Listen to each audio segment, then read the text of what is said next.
keer in mijn carrière zoiets meegemaakt. Ik denk dat dit echt fantastisch was.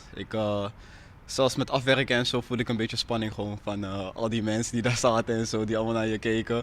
Dus het was echt super speciaal. Het was echt niet normaal en het geeft ons allemaal gewoon een gewoon dus echt een boost zeg maar, voor morgen.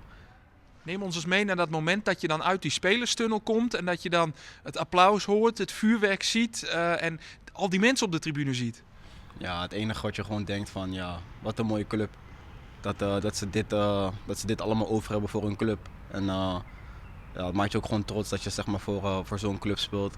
En ja, het is gewoon niet normaal eigenlijk dat er gewoon zoveel man zijn in het stadion. En ja, bij Utrecht speelde ook wel eens tegen Ajax en dan stonden de bewijzen van ik zeg maar wat, 50 man of zo. En hier zie je gewoon dat de twee kanten van de tribunes gewoon helemaal vol zitten. Met vuurwerk, zingen. Ja, het is echt fantastisch.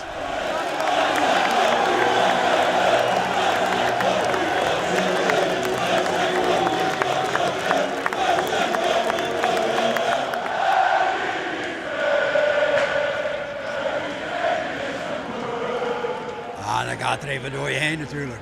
Hè? Ja, god, ik ben al 70 jaar, ik ben al vanaf mijn 25e Cambuur supporter, maar dan weet je het dan natuurlijk. Dus, nee, Cambuur hoort bij mij en ik hoor een beetje bij Cambuur.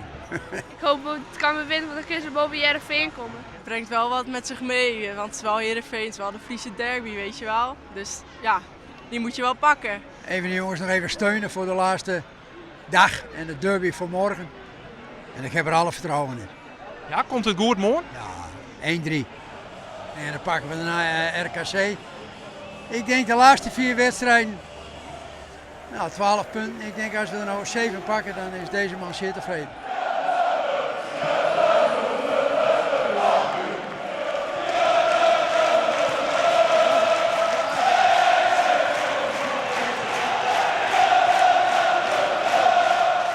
Ik denk dat derbygevoel dat bij jullie in de spelersgroep dat nu wel leeft. Hè? Dat kan niet anders. Ja, ik denk dat iedereen is heel erg gebrand.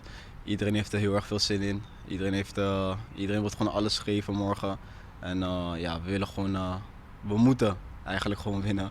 En vooral wat al die mensen, ja, dat ze gewoon hier naartoe komen en ons zo steunen. Dat is gewoon, we willen gewoon wat teruggeven aan de supporters, aan de club, aan de stad Leeuwarden. En dat gaan we morgen hopelijk doen.